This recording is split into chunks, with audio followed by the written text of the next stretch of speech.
हरे कृष्णा।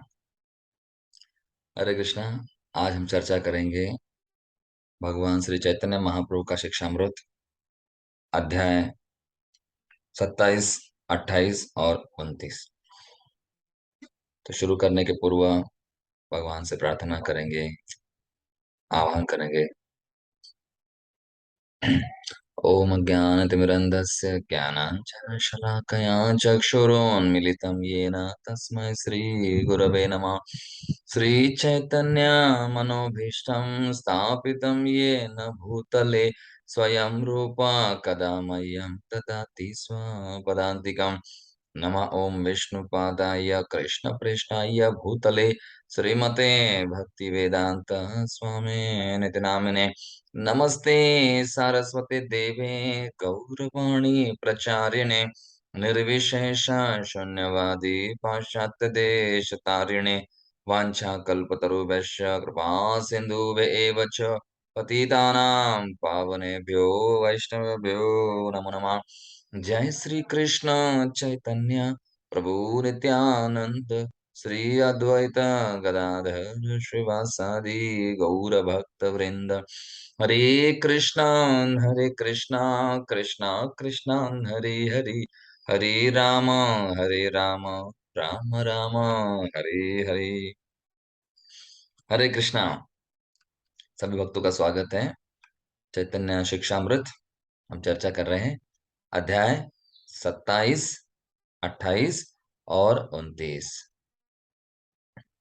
तो देखिए यहाँ पर ये तीन अध्याय है, उनके बारे में हम चर्चा करेंगे, जानने का प्रयास करेंगे। तो देखिए अभी हमने देखा कई सारे अध्यायों से, जैसे उपनिषद है, पुराण है, इतिहास है, काव्य है, महाभारत है। तो उसमें संवाद आता है, और इसी चैतन्य शिक्षामृत में भी हमने संवाद देखा। रूप गोस्वामी और चैतन्य महाप्रभु के बीच में संवाद, सनातन गोस्वामी और महाप्रभु के बीच में संवाद। फिर जो वाराणसी के सन्यासीगण थे ना, मायावादी सन्यासी प्रकाशानंद, उनका वार्तालाप। फिर बाद में देखा किस प्रकार से सौरभ भट्टाचार्य और चैतन्य महाप्रभु का संवाद। अभी इन अध्यायों में हम चर्चा करेंगे चैतन्य महाप्रभु तथा रामानंद राय, इनका संवाद। ये बहुत ही महत्वपूर्ण है। अगर संवाद नहीं रहेगा तो केवल वाद और विवाद रहेगा। तो हमें क्या चाहिए? संवाद होना बहुत आवश्यक है, नहीं तो वाद विवाद नहीं चाहिए। तो संवाद के लिए संभाषण, जैसे भागवतम भी क्या है? संवाद है। अलग अलग वैष्णव के बीच में, भगवान के बीच में, भगवान और उद्धव, विदुर मैत्रेय मुनि, सुखदेव गोस्वामी और परीक्षित महाराज, सुत गोस्वामी और शौनक आदि ऋषि, इस प्रकार संवाद है। गीता भी भगवान कृष्ण और अर्जुन के बीच में संवाद है। अभी हम यहाँ पर चर्चा करेंगे आज के 27वें अध्याय में रामानंद राय और चैतन्य महाप्रभु। ठीक है। तो ठीक है, पढ़ते हैं, आगे बढ़ते हैं। पढ़ेंगे तो आगे बढ़ेंगे, सुनेंगे तो समझेंगे, और समझेंगे तो सुधरेंगे। तो हम चर्चा करते हैं अध्याय 27, श्री चैतन्य महाप्रभु तथा श्री रामानंद राय। श्री चैतन्य चरितामृत के रचयिता ने श्री चैतन्य महाप्रभु को दिव्य भक्ति विज्ञान का समुद्र तथा श्री रामानंद राय को उस समुद्र से उत्पन्न मेघ कहा है। श्री रामानंद राय भक्ति के महान विद्वान थे। भगवान श्री गौर सुंदर की कृपा से उन्होंने भक्ति सिद्धांतामृत का उसी प्रकार संचय किया जैसे मेघ सागर से जल का संचय करता है, समुद्र से उत्पन्न होकर और सब संसार में जल बरसा कर मेघ पुनः समुद्र में विलीन हो जाता है। उसी प्रकार श्री गौर सुंदर महाप्रभु की कृपा से श्री रामानंद राय ने भक्ति के उच्च सिद्धांत प्राप्त किए और फिर कार्य से निवृत्त होकर श्री पुरी धाम में पुनः श्री गौर सुंदर महाप्रभु के दर्शन करते रहने का संकल्प किया। देखिए, भगवान के भक्त जो होते हैं वो बाकी दुनिया से, उनका जो व्यवहार है, व्यापार है, विचार है, उनसे अलग होता है भगवान के भक्तों का।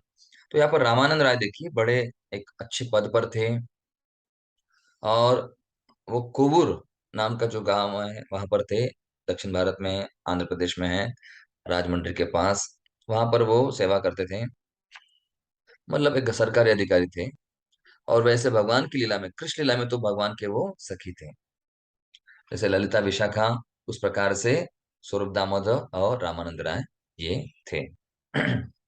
तो यहाँ पर बताया जा रहा है कि मेघ, चैतन्य महाप्रभु अगर भक्ति विज्ञान का सागर है, भक्ति का सागर है, प्रेम का सागर है, तो रामानंद क्या है, बड़े विद्वान थे रामानंद राय, वो मेघ के समान है। देखिए, थोड़ा समझने का प्रयास कीजिए। पिछले अध्याय में सारव भट्टाचार्य और महाप्रभु, इनके संभाषण में भी मेघ का वर्णन आता है। महाप्रभु ने सार्वभौम भट्टाचार्य को कहा कि भगवान कृष्ण जो है, शास्त्र हमारा सूरज के समान है, लेकिन तुम्हारा जो समझाना है वो बादल के समान सूरज को ढक देता है। मतलब वो भगवान हर हमारे बीच में वो व्यत्यय लाता है, एक व्यवधान उत्पन्न करता है, बाधा उत्पन्न करता है। ऐसा ज्ञान सार्वभौम भट्टाचार्य को चैतन्य महाप्रभु ने समझाया कि आपका ज्ञान इस प्रकार से है। लेकिन यहाँ पर देखिए, मेघ मतलब बादल, इस प्रकार यहाँ पर तुलना थोड़ी सी अलग कही गई है। मतलब जो विचार है महाप्रभु का, यहाँ पर क्या कहा गया है। कृष्णदास कविराज गोस्वामी कहते, चरित्र चरितामृत के जो लेखक है, वो रचयिता, कहते हैं कि महाप्रभु अगर प्रेम के सागर हैं, तो प्रेम सागर मतलब उस सागर में अगर जो पानी है, जल है, जल को कौन लेता है? सूरज की रोशनी से वो जल, बादल वो जल लेता है, और बादल एक जगह से दूसरे जगह लेकर जाता है। तो उसी प्रकार यहाँ पर मेघ मतलब अच्छी तुलना की है, सकारात्मक भावना है कि महाप्रभु अगर सागर है, भक्ति विज्ञान का सागर है, तो रामानंद राय कौन है? उस सागर को लेने वाले मेघ है, और वो हमारे ऊपर बरसाते हैं। मतलब उनमें भक्ति विज्ञान प्रेम पूरा भरा है, भरा हुआ है। प्रेम से प्रचुर मात्रा में उनमें भक्ति है, प्रेम है, दिव्य रस उनमें है। यहाँ पर वो तुलना की जा रही है। और जैसे मेघ सागर के से जल का संचय करता है, तो उसी प्रकार से चैतन्य महाप्रभु के प्रेम सागर से बूंद बूंद लेकर रामन राय जी ने अपने ऊपर लिया था। उनके पास उनका प्रेम के बहुत भरा, भरपूर मात्रा में, प्रचुर मात्रा में प्रेम था, और माधुर्य रस में थे, भगवान के सखी थे। और उन्होंने क्या किया फिर? उन्होंने चाहा कि मैं पूरी धाम में रहूंगा, और सिद्धांत भगवान से चर्चा करने के लिए, उनका दर्शन प्राप्त करने के लिए, वहीं पर वो आखिरी उन्होंने समय जो है पूरी में ही बिताया, चैतन्य महाप्रभु के सानिध्य में। अभी देखिए, महाप्रभु फिर बाद में दक्षिण यात्रा की ओर गए हैं, दक्षिण भारत यात्रा। हम जानते हैं किस लिए, क्योंकि अब उनके बड़े भ्राता जो थे विश्वरूप, उनको ढूंढने के लिए गए। ऐसे कहा जाता है महाप्रभु का ये बाह्य उद्देश्य था, लेकिन अंतरिम उद्देश्य क्या था? जीवों के ऊपर कृपा करने के लिए। त्यक्त्वा सुदुस्त्यज सुरक्षित राज लक्ष्मी, जैसे भगवान ने वैकुंठ को छोड़कर दुनिया में आए, भगवान धरातल पर आए, क्यों? भक्त के ऊपर कृपा करने के लिए। तो इसी प्रकार चैतन्य महाप्रभु बाकी प्रचार कार्य करने के लिए, उनके ऊपर कृपा करने के लिए, उनको इस आंदोलन में जोड़ने के लिए महाप्रभु दक्षिण भारत यात्रा की। उनको पता ही था, सर्वज्ञ थे। और क्या हुआ फिर? महाप्रभु दक्षिण भारत यात्रा करते करते फिर महाप्रभु जियाड़ नरसिंह क्षेत्र नामक महान मंदिर में आए। यह मंदिर कहाँ पर है? विशाखापट्टनम नामक नगर से 5 मील दूर, सिंहावलम, जिसे सिंहाचलम भी कहा जाता है। दियाड़ नरसिंह बड़ा मंदिर है, और विद्यार्थियों के लिए रुचिकर सुंदर वास्तुकला से परिपूर्ण होने के कारण यह अत्यधिक प्रसिद्ध एवं अत्यंत समृद्ध भी है। वहां पर दक्षिण भारत के कई सारे मंदिर बहुत समृद्ध होते हैं, तो यहाँ पर उसी प्रकार से यह मंदिर भी बहुत सुंदर है, समृद्ध है, भव्य है, दिव्य है। मंदिर के एक शिलालेख के अनुसार पूर्व काल में विजयनगर के शासक ने इस मंदिर को स्वर्ण से सुसज्जित किया तथा विग्रह को स्वर्णसिक्त किया था। और यहाँ पर कई सारे सुविधाएं प्राप्त की दी गई है, जैसे निशुल्क स्थान है, प्रसादम की व्यवस्था, बाकी चीजें यहाँ पर बहुत अच्छी तरह से की जाती है। और फिर वैसे करते करते महाप्रभु दर्शन किया, और वह उस मंदिर में महाप्रभु ने प्रार्थना की। देखिए, श्लोक महाप्रभु ने गाया। इस श्लोक विग्रह के समान सामने समक्ष खड़े होते हुए महाप्रभु ने स्तुति की नरसिंह भगवान की। उग्रप्यनुग्रमेवायं स्वभक्तानां नृकेशरी, केशरीव सपोता स्वपोतानाम् अन्येषामुग्र विक्रम। दानवों और अभक्तों के लिए अत्यंत उग्र होते हुए भी भगवान नरसिंह प्रहलाद जैसे अपने विनम्र भक्तों पर अत्यंत कृपालु हैं। उग्रं वीरं महाविष्णुं ज्वलंतं सर्वतोमुखं नरसिंहं भीषणं भद्रं मृत्युं मृत्युर्नमाम्यहम्। इस प्रकार से महाप्रभु ने वहाँ प्रार्थना की, श्लोक से गुणगान किया। और देखिए हम जानते हैं नरसिंह कथा में आसुरी पिता हिरण्यकशिपु के अत्याचार से भक्त प्रहलाद के पीड़ित होने पर भगवान श्री कृष्ण के आधे मनुष्य आधे सिंह के अवतार रूप में श्री नरसिंहदेव प्रकट हुए थे। अन्य पशुओं के प्रति अत्यंत भयदायक होने पर भी सिंह अपने शावकों पर अत्यधिक दयालु और क्षमाशील रहता है, वैसे ही नरसिंह देव हिरण्यकशिपु को भयानक और भक्त प्रहलाद को कृपालु लगे। देखिए भगवान का ये स्वभाव होता है, अपने भक्त के ऊपर कृपा और असुरों के ऊपर ऊपर प्रहार। इस प्रकार से उनका वध कर देते भगवान, आसुरों का। तो यहाँ पर भी ये देखते हैं, वहीं नरसिंह कथा में हमने वर्णन देखा है, जान चुके हैं कि भक्त के ऊपर भगवान हमेशा कृपा करते हैं। एक संत कहते हैं, हमारे सन्यासी भी कहते हैं, "अगर कृपा की न होती आदत तुम्हारी, सुनी ही होती अदालत तुम्हारी।" अगर भगवान की कृपा की आदत नहीं होती, तो उनकी अदालत में, उनके दरबार में कोई नहीं आता। तो सुनी होती अदालत। अगर भगवान कृपा नहीं करते जीवों के ऊपर, हम जैसे के ऊपर, जैसे महाप्रभु दक्षिण भारत यात्रा जा रहे हैं, सबको दर्शन देने के लिए, हरिनाम देने के लिए और भक्ति में जोड़ने के लिए, कृष्ण प्रेम बाँटने के लिए। महाप्रभु का उद्देश्य वही था। और फिर जीआर नरसिंह मंदिर के दर्शन महाप्रभु ने किए। हालाँकि दर्शन किए, बाकी लोगों को दर्शन दिए। ऐसे भी हो सकता है या नरसिंह देव को उनको भी दर्शन दिए। स्वयं भगवान गौरा सुंदर भी नरसिंह देव ही हैं। कृष्ण ही हैं। फिर वैसे आगे चलते-चलते महाप्रभु फिर गोदावरी तट पर पहुँचे। गोदावरी तट पर जब पहुँचे महाप्रभु, तो गोदावरी को देखकर उन्हें श्रीधाम वृंदावन की यमुना का स्मरण हो आया तथा तट के वृक्षों से वृंदावन की प्रतीति हुई। इस प्रकार वे प्रेमाविष्ट हो गए। गोदावरी में स्नान कर श्री महाप्रभु तट पर बैठकर कीर्तन करने लगे। कौन-सा कीर्तन करने लगे? हरे कृष्ण, कृष्ण कृष्ण हरे हरे, हरे राम, राम राम हरे। और कीर्तन करते हुए उन्होंने देखा उस प्रशांत प्रांत में शासक रामानंद राय अपने परिकर सहित, जिसमें अनेक ब्राह्मण भी थे, गोदावरी तट पर पहुंच गए। और देखिए यही मिलाप होता है। नदी के तट पर फिर भक्त और भगवान का मिलाप हुआ। पूर्व में श्री सार्वभौम भट्टाचार्य ने श्रीमद् महाप्रभु से कबूर की यात्रा में रामानंद राय नामक महाभागवत से भेंट करने को कहा था। और जब रामानंद राय से भेंट होने के पूर्व सार्वभौम भट्टाचार्य ने भी कहा था कि जब आप दक्षिण भारत जाएंगे तो कोवूर, यहाँ पर कोवूर होना चाहिए, राजमंड्री के पास आता है वो। राजमंड्री से कुछ किलोमीटर ही दूर है, हमारा इस्कॉन का बड़ा मंदिर है वहां पर। तो वहां पर यात्रा में उन्होंने कहा था कि उनसे मिलिए महाप्रभु आप। देखिए, एक भक्त की कृपा से दूसरे भक्त के ऊपर कृपा अपने आप हो जाती है। इसलिए भक्ति, हमने कहा था कि तेने ब्रह्म हृदय, मतलब हृदय से ये एक हृदय से दूसरे हृदय में परिवर्तित होती है। जब भगवान कई बार कहते हैं, कोई भक्त गुणगान करते हैं भक्तों का, "हाँ, महाराज जी, ये भक्त अच्छा है, उनसे मिलिए।" तो और अच्छा, हम अगर स्वयं अपने मुख से कहेंगे तो इतना अच्छा लगता नहीं है, वो अहंकार माना जा सकता है। लेकिन किसी भक्त ने हमारा गुणगान किया तो वो विशेष करके गंभीर लेते हैं भक्त लोग या गुरुवर या भगवान। इसलिए भक्त की कृपा होना बहुत ही आवश्यक है। और सार्वभौम भट्टाचार्य ने पहले ही उनका नाम महाप्रभु को कहा था कि जब आप जाएँगे दक्षिण भारत, तो उनको ज़रूर मिलिए। रामानंद राय नामक महाभागवत, उनसे भेंट करने को कहा था।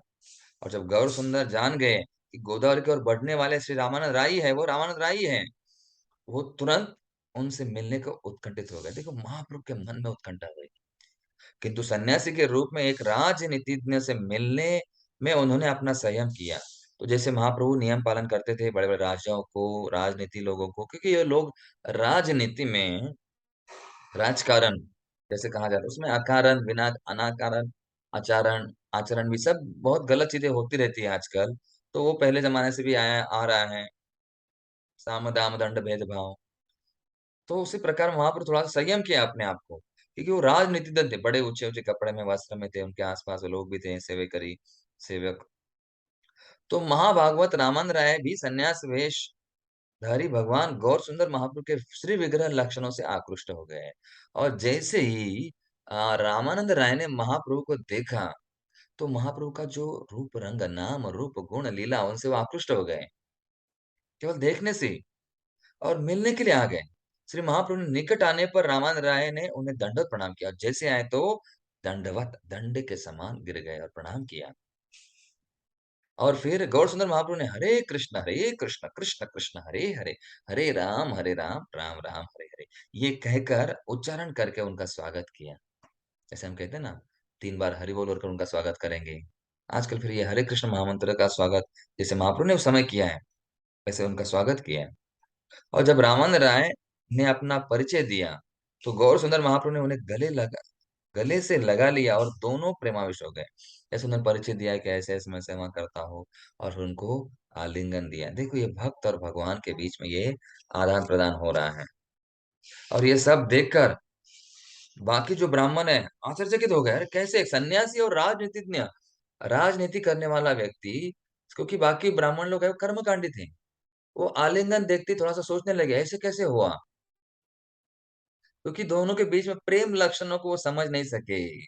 वस्तुतः ऐसे महान सन्यासी को शूद्र का स्पर्श करते देख उन्हें आश्चर्य हुआ। कलो शूद्र संभव और राजनीति लोग शूद्र ही होते हैं, क्योंकि उनके मन में हमेशा पैसा, लालच, बुरा-भला इसके बारे में चर्चा करते रहते हैं, अपने पेट की व्यवस्था करने का प्रयास करते रहते हैं। तो उस प्रकार से श्री रामानंद राय एक सन्यासी के स्पर्श से क्रंदन करने लगे और रामानंद राय इतने उच्च कोटि के भक्त थे, उनमें वो भाव प्रकट होने लगे, है ना? रोमांच कंपा श्रुतरंग भांजो, तो रोमा में कंपन आने लगे, अश्रु आने लगे और क्रंदन करने लगे। और श्री गौर सुंदर महाप्रभु ब्राह्मणों के विचार को समझ गए तथा विजातीय स्थिति को देखते हुए उन्होंने अपने भाव का संवरण कर लिया। और महाप्रभु ने, रामानंद राय ने अपने भाव को नियंत्रित नहीं किया, लेकिन भगवान ने अपने भाव को नियंत्रित कर लिया। भगवान ने अपने आप को संकुच मतलब संवरण कर लिया, अपने आप को रोक लिया। फिर उसके पश्चात गौर सुंदर महाप्रभु तथा रामानंद राय एक स्थान पर बैठ गए। जो भक्त जब मिलते हैं तो एक जगह बैठ जाते हैं और चर्चा विमर्श करने लगते हैं। संवाद, आदान-प्रदान, भगवान के बारे में कथा गानम नाट्यम, मच्चित्ता मत गत प्राण बोधयन्त परस्परम, कथयन्तश्च माम नित्यम तुष्यन्ति च रमन्ति च। मेरे भक्त जब एक साथ मिल जाते हैं तो कथयन्तश्च माम नित्यम, भगवान के बारे में कथा करते हैं। तुष्यन्ति च रमन्ति च, और हमेशा तुष्ट होते हैं, रम्माण होते हैं, उस लीला का आस्वादन करते हैं। और दोनों बैठ गए। जैसे महाप्रभु ने फिर उन्हें सूचित किया कि श्री सार्वभौम भट्टाचार्य ने तुम्हारा गुणगान किया था, मतलब उनका गुणगान सुना था। महाप्रभु ने स्वयं कहा, इसलिए मैं तुम्हारे दर्शन करने आया हूँ। तुम्हारा गुणगान सुना था, तुम्हारे के बारे में परिचय मुझे पहले ही प्राप्त हुआ था, इसलिए मैं लालायित हूँ तुम्हारे दर्शन के लिए। यहाँ पर यह समझ सकते देखिए, तो पहले श्रवण होना आवश्यक है किसी के भक्त के बारे में, जिनका गुणगान हमेशा करना चाहिए हमें। फिर रामन राय ने उत्तर दिया, श्री सार्वभौम भट्टाचार्य मुझे अपना दास मानते हैं, मैं उनका दास हूँ। अतः उन्होंने आपसे मुझसे मिलने का अनुरोध किया होगा। तो उन्होंने अनुरोध किया, बताया, और उनकी कृपा से ही हम लोग मिले। ऐसे वो कहने का प्रयास कर रहे हैं। फिर श्री रामन राय ने अपने जैसे धनवान को निसंकोच स्पर्श करने के लिए महाप्रभु के कृतज्ञता उनके प्रति कृतज्ञता व्यक्त की। राजा, राज्यपाल अथवा राजनेता निरंतर राजनीति अथवा धन के विषय में ही विचारमग्न रहता है। अतः सन्यासी ऐसे लोगों से बचा करते हैं। ऐसा होने पर भी श्री गौर सुंदर महाप्रभु ने श्री रामानंद राय को महाभागवत जानकर, पहले इनके बारे में सुना था, महाभागवत बड़े भक्त थे, उनका निसंकोच स्पर्श एवं आलिंगन किया। जैसे निष्किंचनस्य भगवत भजन मुखस्य, महाप्रभु बड़े-बड़े विषयी, विषय संगी और राजनीतिज्ञ उनका उनका संग नहीं लेते थे, उनसे दूर ही रहते महाप्रभु। इसी प्रकार यहाँ पर हम समझ सकते हैं कि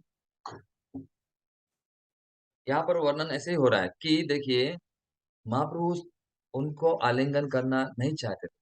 लेकिन क्या हुआ, महाप्रभु ने सुना था सारूण भट्टाचार्य जी से कि ये उच्च कोटि के भक्त है, इसीलिए महाप्रभु ने उनका संग करने का प्रयास किया और उनको महाभागवत जानकर निसंकोच स्पर्श किया एवं आलिंगन किया। और भागवत में श्लोक है कि महापुरुष और ऋषि गृहस्थ के घर पर घर उन पर कृपा करने के लिए ही पधारते हैं कि वो जो है तीर्थ कुर्वन्ति तीर्थानि जैसे तीर्थ स्थान को लेकर जाते हैं और उनके ऊपर कृपा करने के लिए महाप्रभु या बड़े-बड़े ऋषि मुनिगण गृहस्थों के घर जाते हैं। तो महाप्रभु ने कृपा उनके ऊपर की और रावण राय के प्रति गौरसुंदर महाप्रभु के विशिष्ट सत्कार से स्पष्ट है कि चाहे राय का जन्म ब्राह्मण कुल में न हुआ हो, पर भक्ति के ज्ञान एवं क्रिया में बहुत अधिक प्रगति कर चुके थे। बहुत उच्च स्तर पर थे। महाभागवत जिनका गुणगान एक बड़े पुरोहित सारंग भट्टाचार्य कर रहे हैं मतलब साधारण भक्त नहीं थे। इस कारण वे केवल जन्म के ब्राह्मणों से अधिक आदरणीय थे। यद्यपि अपने विनम्र कोमल स्वभाव के कारण उन्होंने अपने को शूद्र कुल में जन्मा बताया। और उनका कोमल स्वभाव था, नम्रता थी। उन्होंने इसलिए कहा उनको कि मैं शूद्र कुल में जन्मा हूँ। ऐसे वो अपने आप को मानते थे। ये भक्त की महानता होती है, अपने आप को बड़ा नहीं मानते हैं। तो यहाँ पर रामानंद ने स्वीकार कर लिया और कहा कि नहीं, नहीं आपने मेरे ऊपर कृपा की है। मैं आपका ऋणी हूँ। और रामानंद राय के प्रति गौरसुंदर महाप्रभु के विशिष्ट सत्कार से और फिर उन्हें पता चल गया सब कुछ। फिर बाद में श्री भगवान अपने को भक्तों की कीर्ति को प्रचारित करने को सदा उत्कंठित रहते हैं और हमेशा हम देखते हैं कि भगवान भक्तों का गुणगान करते हैं, भक्त भगवान का गुणगान करते हैं। ये आदान-प्रदान भक्त और भगवान के बीच में हमेशा होता रहता है। फिर गोदावरी तट पर उस दिन प्रातः काल पहले पहल भेंट करके श्री रामानंद राय गौरसुंदर महाप्रभु की इस सहमति के साथ वापस चले गए कि वे संध्या को श्री महाप्रभु से मिलेंगे। अब पुनः वो संध्या को महाप्रभु से मिलने वाले थे। फिर बाद में ये दोनों के बीच में संवाद चल रहा है, आदान-प्रदान हो रहा है, कैसे आदान-प्रदान होना चाहिए, देखिए चर्चा अब होगी। बहुत महत्वपूर्ण चर्चा दोनों के बीच में होने वाली है। संध्या समय स्नान करके श्री महाप्रभु में विराजमान थे। तभी श्री रामानंद राय एक सेवक के साथ उनके दर्शन को आए। श्री महाप्रभु को प्रणाम करके वे सामने बैठ गए। श्री रामानंद राय भगवत प्राप्ति के लिए दिव्य ज्ञान में उन्नति संबंधी कुछ जिज्ञासा करे और रामानंद राय जिज्ञासा करने के पहले ही गौर सुंदर महाप्रभु ने उनको कहा मतलब भगवान भक्तों के अंतःकरण की बात, हृदय की बात जान लेते हैं। और फिर भगवान गौर सुंदर महाप्रभु ने कहा, क्या कहा? साध्य निर्णय के लिए शास्त्र से कुछ श्लोक सुनाइए, कि आप ही मुझे सुनाओ। मैं आपसे सुन मतलब महाप्रभु ने जान लिया। आप पूछ वो प्रश्न पूछने के पूर्व महाप्रभु ने कहा कि नहीं, मैं सुनाने से अच्छा है कि आप ही पहले कुछ सुनाओ। शास्त्र के कुछ श्लोक सुनाइए। जैसे हम किसी को मिलते हैं ना, छोटे व्यक्ति हो गए, तो वो पूछने के पूर्व हमें ही उनसे पूछना चाहिए, किस प्रकार कैसे हो? आप ही बताओ, कुछ कार्य कीजिए। महाप्रभु उनसे जानने के लिए बड़े विद्वान थे रामानंद राय, इसलिए उनसे जानने के लिए उनको पूछा गया, महाप्रभु ने कहा कि श्लोक बताइए। श्री रामानंद राय ने अविलंब उत्तर दिया, स्वधर्म का आचरण करने से शनैः-शनैः कृष्ण भक्ति जागृत होती है। उन्होंने विष्णु पुराण से एक श्लोक पढ़ा, देखिए मतलब उनको बड़ा ज्ञान था, विद्वान थे, बड़े उच्च कोटि के भक्त भी थे। विष्णु पुराण से श्लोक बताया। उसके अनुसार स्वधर्माचरण से परम ईश्वर भगवान श्री कृष्ण आराधित होते हैं। उनकी प्रसन्नता का कोई अन्य मार्ग नहीं है। तात्पर्य यह है कि मानव जीवन का उद्देश्य भगवान श्री कृष्ण से अपना संबंध समझना है। भगवान से अपना संबंध जोड़ना वही मानव जीवन का उद्देश्य है। और उसके अनुरूप क्रिया करने से प्रत्येक मनुष्य स्वधर्माचरण द्वारा अपने को भगवत सेवा में लगा सकता है। इसी उद्देश्य से मानव समाज में ब्राह्मण, क्षत्रिय, वैश्य, शूद्र ऐसे जिन 4 वर्णों में विभक्त किया गया है। सब वर्णों के लिए नियत कर्तव्य नियम कर्तव्य का विधान है। जैसे भगवद गीता में कहा गया है चातुर्वर्ण में ना अलग-अलग वर्णन कौन से वर्णों का क्या करना गुण है, कैसा स्वभाव है। तो ये चारों वर्ण का के कर्तव्य एवं गुणों का वर्णन भगवद गीता में दिया गया है। सभ्य व्यवस्थित समाज को वर्णनानुसार नियम पालन करना चाहिए और यहाँ पर कहा जाता है कि जो सभ्य मनुष्य समाज है, उनको अपने-अपने नियमों का पालन करना बहुत ही आवश्यक है। तो क्यों आवश्यक है? देखिए, अपने-अपने कर्तव्य, गुण को पालन करना बहुत ही आवश्यक है और यहाँ पर इस श्लोक में बताया गया हम देखते हैं, स्वे से कर्मण्य यहाँ पर हम देखते ही हैं कि देखिए वो श्लोक में बताया गया है 41 नंबर का श्लोक है, ब्राह्मण्य क्षत्रिय वेशाम शूद्राणाम च परंतप कर्माणि प्रविभक्तानि स्वभाव प्रभैर्गुणे।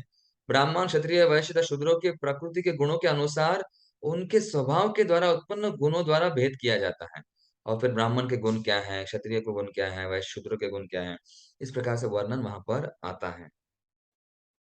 मतलब देखिए, महाप्रभु ने उनसे पूछा कि मुझे बताओ शास्त्र के वर्णन। फिर उन्होंने शुरुआत ऐसे देखिए, ये धीरे-धीरे ये सोपान धीरे-धीरे बढ़ता जाएगा।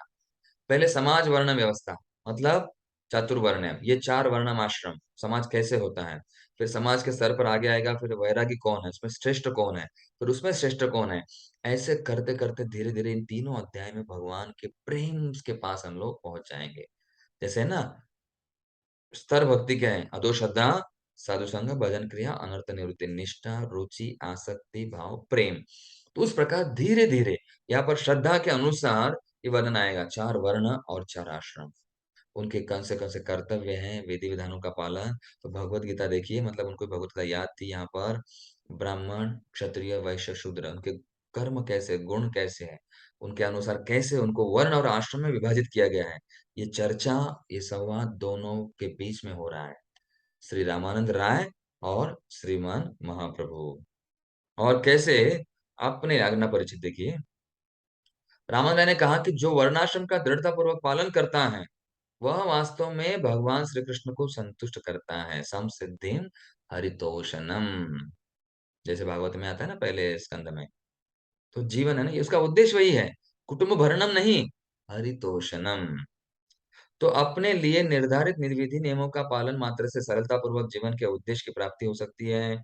और अपने नियम पालन के द्वारा अ, जन्म संग एवं विद्या अनुसार अपना स्वभाव बनाया जाता है। उन प्रकार अलग-अलग विभाजन किए गए हैं और ये नियमों का अगर पालन करेंगे, तो समाज में शांतिपूर्ण व्यवस्था के साथ ही साथ पारमार्थिक विकास भी हो जाता है। देखिए, मतलब अपने-अपने नियमों का पालन करना बहुत ही आवश्यक है। अगर दूसरों के नियमों का पालन करेंगे तो क्या हो जाएगा फिर? परधर्मा भयावह, भीति का कारण, डर का कारण हो जाएगा। फिर बाद में वर्णन आता है कि किस प्रकार से अलग स्पष्टीकरण वर्णन है कि इन सामाजिक वर्णों का विवरण क्या है? तो यहाँ पर दिया गया है, परमेश्वर भगवान श्री कृष्ण को जानने के लिए वेदाध्ययन करना ज़रूरी है, ब्राह्मणों के लिए, क्षत्रियों के लिए वीरता का प्रदर्शन और फिर वैश्यों के लिए कृषि, गो-रक्षा, गोपालन करना चाहिए और शूद्र के लिए इन तीनों आश्रमों की सेवा करना बहुत ही आवश्यक है। इस प्रकार से हर एक वर्ण को अपने-अपने स्वभाव के अनुसार, कर्मों के अनुसार चलना चाहिए, वैसे कार्य करना चाहिए। और फिर ब्रह्मचारी, गृहस्थ, वानप्रस्थ, सन्यास, उन्होंने अपने-अपने नियमों का, गुणों के अनुसार कार्य करना बहुत ही आवश्यक है। और निष्ठापूर्वक स्वधर्माचरण करने से ही सिद्धि निश्चित है। और इस प्रकार संयमित जीवन सभी के लिए सिद्धि देने वाला है। और अपना-अपना जीवन संयमित करना, अपने-अपने नियमों का पालन करना बहुत ही आवश्यक है। जैसे विद्यार्थी ने विद्यार्थी के समान विद्या का अर्थ लेना चाहिए, पढ़ना चाहिए। गृहस्थों ने अपने-अपने कर्तव्य, पुत्र का, पत्नी का, पति का पालन करना चाहिए। वैश्य ने व्यापार, व्यवहार अच्छी तरह करना चाहिए और शूद्रों ने इस प्रकार से जो भी कष्टकरी काम करने वाला है, उन्हें सबका काम, अपना काम प्रामाणिकता से करना चाहिए। अपने-अपने नियमों का धर्माचरण, अपने-अपने नियमों के अनुसार कार्य करना चाहिए, तभी समाज में शांति प्राप्त होगी। फिर देखिए, यदि धर्म के कर्म कांड के परिणाम से भक्ति न प्राप्त हो, तो सब व्यर्थ है। श्रम एव हि केवलम। अगर इन धर्मों के नियमों से अगर भगवान की भक्ति नहीं प्राप्त होती है, विधि हम नियमों का पालन कर रहे हैं, लेकिन उद्देश्य पता नहीं है, भगवान की भक्ति, प्रीति या सेवा भाव उत्पन्न नहीं हो रहा है, तो वो श्रम एव हि केवलम।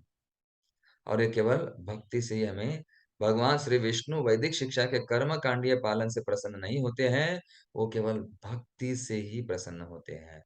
तो भक्ति मतलब क्या है? इन सबको भगवान से जोड़ लेना है। भक्ति योग, कर्म योग, ज्ञान योग, अष्टांग योग, ध्यान योग, बुद्धि योग, योग जोड़ना चाहिए।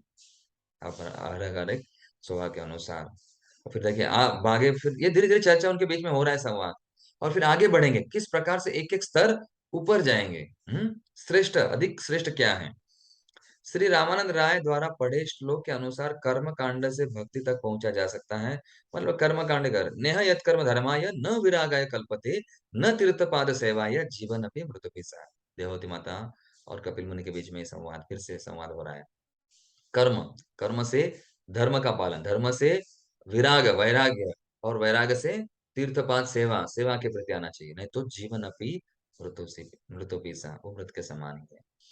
और फिर वो आगे बताते हैं, सभी श्रेणियों के उद्धार के लिए अवतार ग्रहण करने वाले भगवान श्री कृष्ण ने फिर भगवत गीता में क्या कहा है, और भगवान ने स्वयं गीता में कहा है, क्या कहा है? स्वे स्वे कर्मण्यभिरता संसिद्धिं लभते नरः स्वकर्म निरता सिद्धिं यथा निन्दति तच्छृणु यथा प्रवृत्तिर्भूतानां येन सर्वम् इदं ततं स्वकर्मणा तमभ्यर्चार सिद्धिं विन्दन्ति मानवा। क्या क्या कर्तव्य है, क्या क्या करना चाहिए, देखिए यहाँ स्पष्ट बताया गया है। जिस विधि से अपने अपने कर्म में लगा हुआ मनुष्य समसिद्धि को प्राप्त होता है, उसको तुम मुझसे सुनो, तच्छृणु, सुनिए। सबके कारण सर्वव्यापक भगवान श्री कृष्ण का अपने कर्म द्वारा आराधना करने से परम सिद्धि प्राप्त होती है।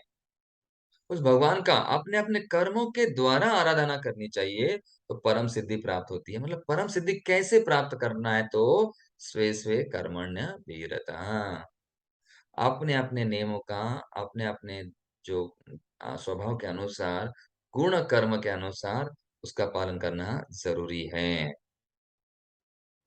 देखिए फिर बाद में क्या है, उसके अनुसार ही बोधायन, टंक, द्रमिड़, ग्रहदेव, कपर्दी, भारुचि आदि महाभगवतों ने पालन किया। इनका पालन बाकी बड़े बड़े भक्तों ने, बहवो ज्ञान तपसा पूता मत भाव आगता, बड़े बड़े भक्त लोग भी इनका पालन करते हैं और उसके अनुसार चलते हैं। महाजन जिनको कहा गया है, महाजन है गत स पंथा, तो हमें भी इसी मार्ग पर चलना आवश्यक है।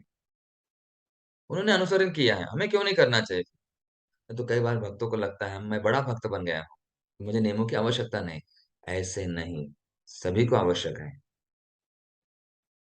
रामानंद राय इन तथ्यों को महाप्रभु के समक्ष प्रस्तुत करना चाहते थे, परंतु स्पष्ट रूप से स्वकर्माचरण पर्याप्त नहीं था। ये पर्याप्त नहीं था। फिर भगवान गौर सुंदर महाप्रभु ने उसे बाह्य कहा, एह बाह्य,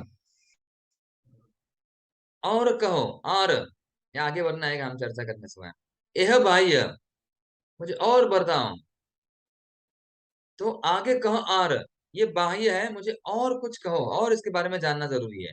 ये तो बाह्य हुआ, अपने अपने कर्मों के अनुसार, गुणों के अनुसार। लेकिन मुझे महाप्रभु ने उनका संकेत था कि जिसकी देह में आत्मा बुद्धि है, वह मनुष्य सब प्रकार के कर्मकांड के द्वारा भी परम सिद्धि को प्राप्त नहीं कर सकता है। तो कर्म कांड के द्वारा हम परम सिद्धि प्राप्त नहीं कर सकते हैं, तो उनके लिए भक्ति आवश्यकता है। तो ये तो बाह्य हो गया, बाह्य रूप से है। मुझे और आगे कहाँ, और अभी यहाँ पर ये चर्चा हो रही है महाप्रभु और रामानंद राय के बीच में।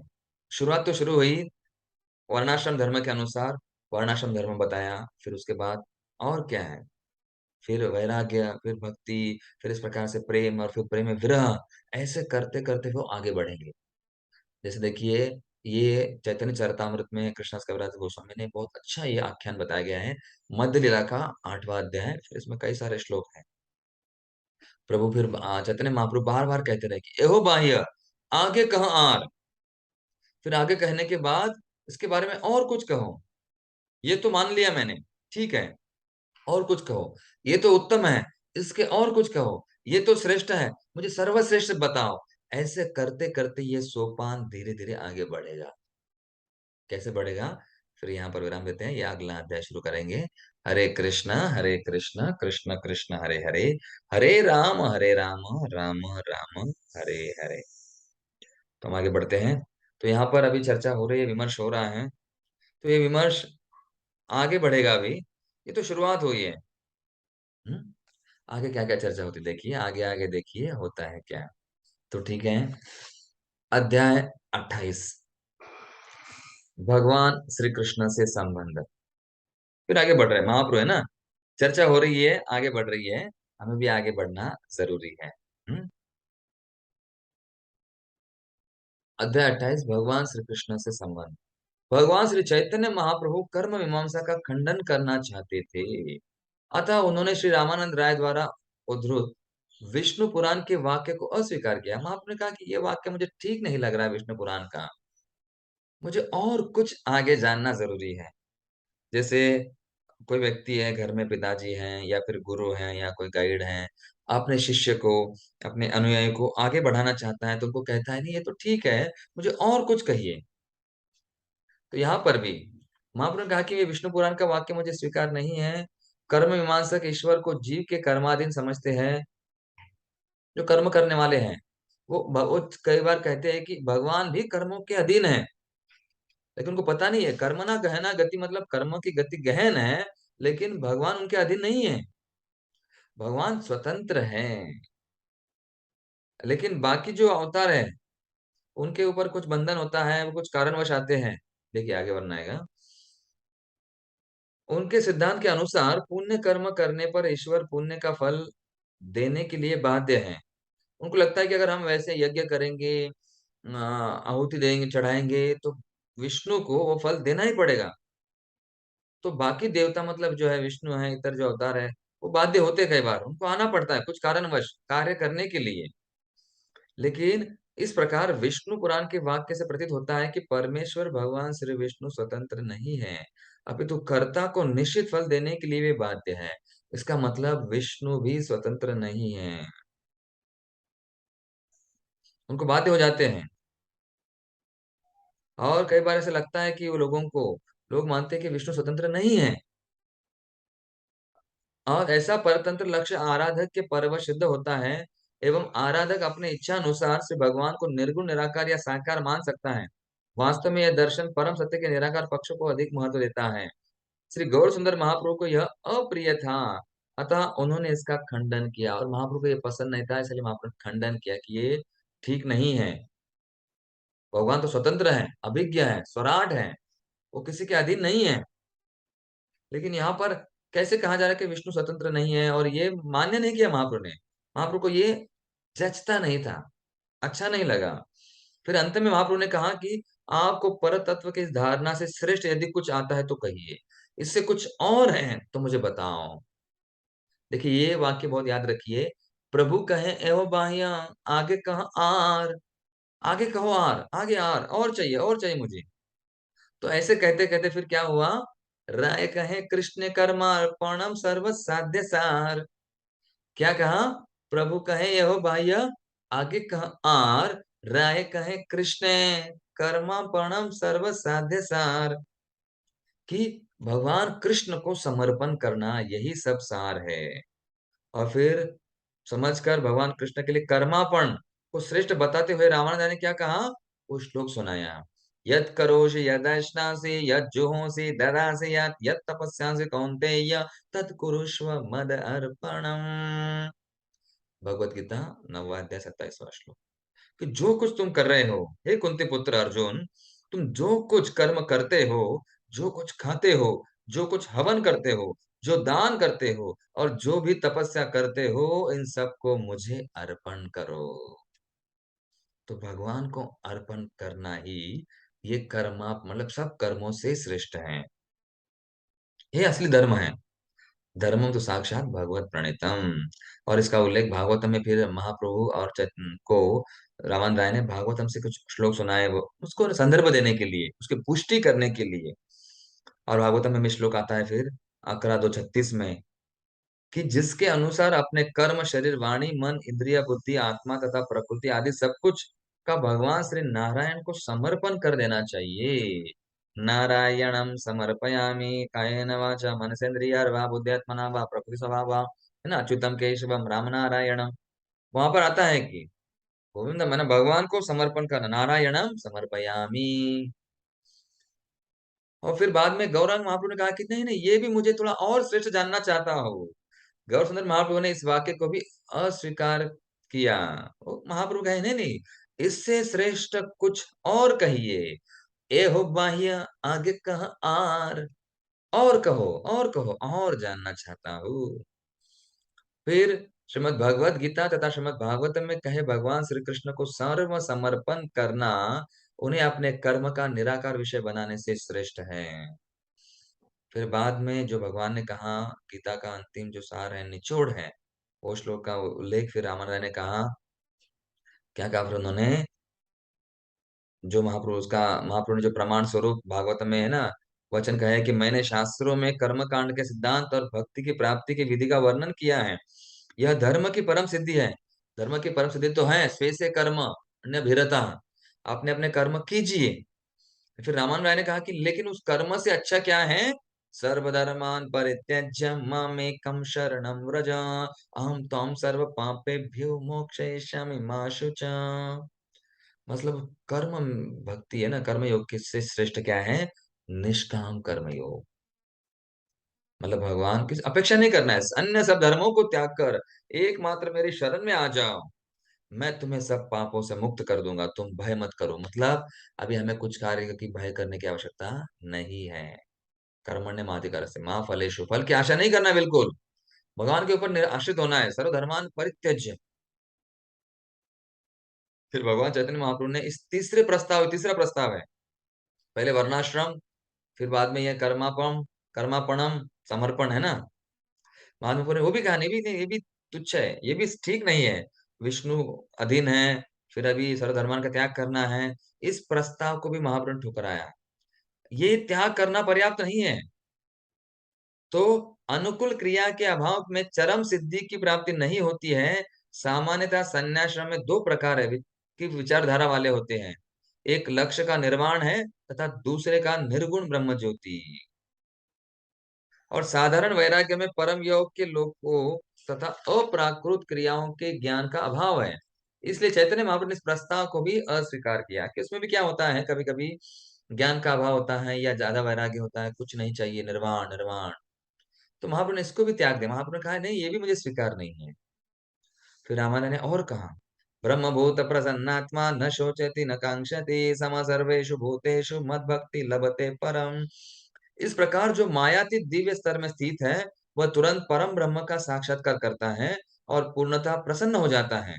वह न तो शोक करता है और न ही इच्छा करता है, वह सभी जीवों में संभाव रखता है। इस अवस्था में उसे मेरी विशुद्ध अर्थात पराभक्ति प्राप्त होती है। मतलब निष्काम भक्ति श्रेष्ठ है, बाकी कर्मों से सर्वधर्मा का त्याग करने से, फिर निष्काम भक्ति से ही ज्ञान मिश्र उससे श्रेष्ठ है। देखिए यहाँ पर ज्ञान होना जरूरी है, क्योंकि निष्काम निष्काम कौन सा कर्म त्यागना है कौन सा नहीं त्यागना, कई बार समझ में आता नहीं है। तो ज्ञान थोड़ा सा होना आवश्यक है। वो ज्ञान के साथ अगर भगवान के बारे में अप्राकृत क्रियाओं का ज्ञान नहीं होता है, तो हमें समझना नहीं कि किसका त्याग करना है, किसके फलों का त्याग करना है। तो इसलिए न शोचति न कांक्षति, सोचना भी, सोच भी नहीं, शोक भी नहीं करना है और इच्छा भी नहीं करनी है। फिर आगे देखिए कैसे चर्चा हो रही, धीरे धीरे आगे बढ़ रहे हैं। मन के स्तर पर होने के कारण वह बाह्य है, एहो बाह्य, आगे कहो और अप्राकृत क्रिया में पूर्णता नियोजित हुए बिना शुद्ध जीवात्मा की मुक्ति नहीं होती। जब तक जीव का निर्विशेष अथवा शून्यवादी विचारधारा पर ध्यान केंद्रित है, तब तक नित्य सच्चिदानंदमय जीवन में उसका पूर्ण प्रवेश नहीं होता। ज्ञान की अपूर्णता में प्राकृत विविधताओं से मन की शुद्धि में कठिनाई होती है। इसी कारण कृत्रिम ध्यान द्वारा मन को शून्य करने में प्रयत्न निर्विशेषवादी निराश होते हैं। मन को सब के सब प्राकृत विचारों से शून्य करना अत्यंत कठिन है। और यहाँ पर एक श्लोक आता है, क्लेशोद अधिकतरस्तेषाम् अव्यक्ता सक्त चेतसाम् अव्यक्ता ही गतिर्दुःखम देह बुद्धिर वाप्यते। जिनका चित्त परम सत्य के अव्यक्त निर्विशेष स्वरूप में आसक्त है, उनके लिए पारमार्थिक उन्नति में विशेष कष्ट है। देहाभिमानी के लिए इस प्रकार के मार्ग में उन्नति करना सदा बड़ा कठिन है। उससे भी कठिन क्या है फिर, भगवान के ऊपर, उस परम सत्य के ऊपर हमारा चित्त लगाना बड़ा कठिन होता है, सबके लिए शक्य नहीं है। और ऐसे निर्विशेष ध्यान से प्राप्त मुक्ति भी पूर्ण नहीं होती है। फिर गौर सुंदर महाप्रभु ने उससे भी स्वीकार किया, नहीं नहीं, उसे मुक्ति तो मिलती नहीं, बड़ा कठिन लग रहा है ये परम सत्य के ऊपर चित्त को रखना, ध्यान लगाना। और इसके बारे में चौथा प्रस्ताव आता है फिर, उसको ये जो चौथा प्रस्ताव था, उसको परम सत्य के ऊपर चित्त को लगाना बड़ा कठिन होता है वो। उसको निकालना, फिर उसके प्रति आसक्ति न रहना, पारमार्थिक ज्ञान प्राप्त करना, उसकी उन्नति करने के लिए अनासक्त होना, थोड़ा कठिन है। ये प्रस्ताव महाप्रभु ने अस्वीकार कर दिया, उसे ठुकरा दिया। फिर बाद में देखिए रामानंद ने फिर आगे क्या कहा, ज्ञान शून्य भक्ति साध्य सार है। तो ज्ञान मतलब भक्ति श्रेष्ठ है, ज्ञान के ऊपर भी भक्ति श्रेष्ठ है। फिर अभी यहाँ पर वो भागवतम के उदाहरण दे रहे हैं। क्यों, देखिए चर्चा बहुत बड़े, मतलब यहाँ तो स्वयं महाप्रभु भगवान ही हैं, और रामानंद राय बड़े विद्वान थे, पंडित थे, तो वो अलग अलग उदाहरण भी देंगे, भागवतम के श्लोक का उद्धृत करेंगे। एक महत्वपूर्ण श्लोक यहाँ पर है, देखिए 10, 14 और 3। ज्ञाने प्रयासमुदपास्य नमन्त एवं जीवन्ति सन्मुख हरितां भवदी यवार्तां स्थाने स्थिता श्रुतिगतां तनुवां मनोभिर ये प्रायशो जित जित पियसि त्रय तय त्रिलोक्याम तय त्रिश्लोक्याम। तो यहाँ पर बताया गया है कि हे प्रभु, अद्वैतवादी मनोधर्म तथा ज्ञान के प्रयास को बिल्कुल त्याग देना चाहिए। सिद्ध भक्त से आपके लीला विलास की कथा को सुनते हुए भक्ति में अपना दिव्य जीवन प्रारंभ करे।